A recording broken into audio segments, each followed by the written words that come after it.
Mahasiswa sekalian, pada topik atau sesi ini kita menguraikan tentang manusia dan agama.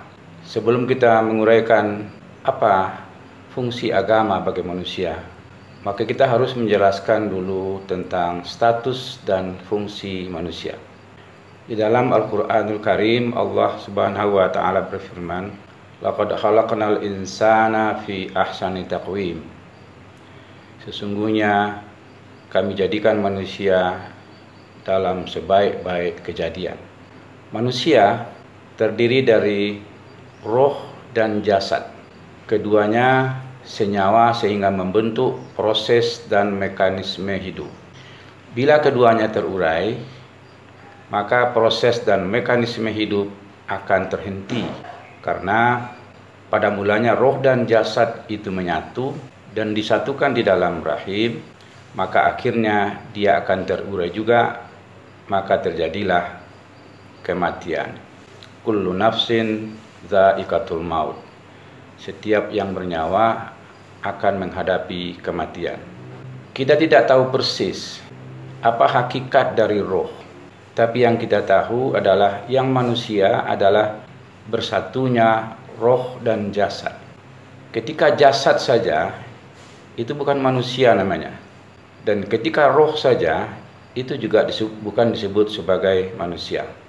Ahli ilmu jiwa, ketika ditanya apa yang dikatakan dengan roh, mereka juga tidak bisa menjawab. Di mana letak roh di dalam tubuh, mereka juga tidak bisa menjawab. Ketika dua benda disatukan, seperti pulpen misalnya, dengan tutup pulpen, itu sama-sama benda padat dan bisa dilihat. Dan bisa kita lihat bagaimana menyatunya. Tetapi ketika yang satu adalah gaib, yang satu adalah nyata, maka kita tidak bisa menjelaskan bagaimana proses menyatunya.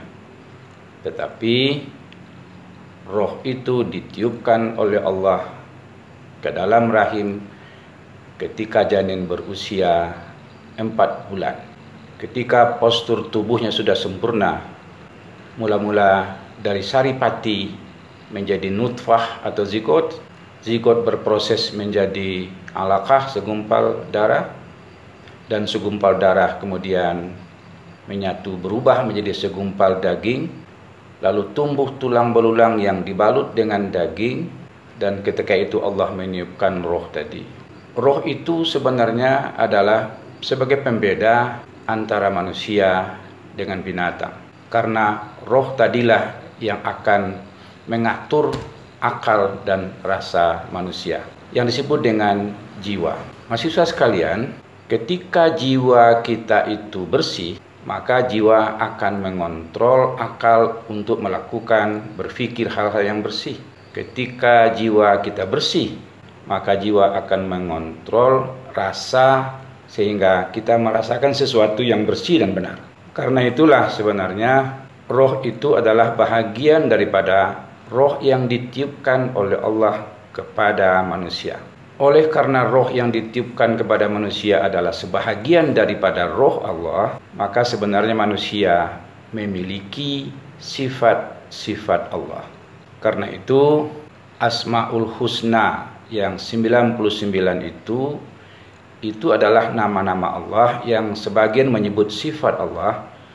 Maka sifat-sifat itulah yang dipindahkan ke dalam tubuh manusia melalui roh yang ditiupkan ke dalam janin itu. Oleh karenanya kita dituntut untuk pengasih sebagaimana Allah Maha Pengasih. Kita dituntut untuk penyayang sebagaimana Allah Maha Penyayang kepada makhluknya. Karena itu rasa benci, rasa dengki, rasa tidak suka dan segala macam bukan bahagian daripada yang ditiupkan oleh Allah ke dalam tubuh kita. Oleh karena itu, selama roh ada di dalam tubuh kita, maka kita berkewajiban menjaga agar roh itu tetap bersih, agar jiwa tetap bersih, sehingga pesan-pesan Allah di dalam Al-Quranul Karim, di dalam alam semesta, bisa dicerna oleh roh selama roh itu bersih. Yang akan mempertanggungjawabkan perbuatan kita nanti di hadapan Allah adalah roh itu. Allah sangat senang nanti ketika roh itu diambil oleh Allah dalam keadaan bersih, karena Allah memberikan kepada kita roh itu dalam keadaan bersih. Dan Allah juga tetap akan mengambil nanti kendati roh itu kita kotori, tetapi Allah tidak suka dengan roh yang dikotori itu. Seumpama pembalap, di mana dia start, maka disitulah dia akan finish. Kalau pembalap itu tidak finish pada garis start, maka dia disebut dengan su'ul khotimah.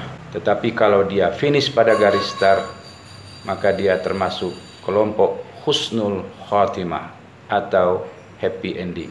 Jadi selama roh masih dikandung badan kita, mari kita jaga kesucian roh, dan roh itulah yang menerima pesan-pesan Allah di dalam Al-Quranul Karim.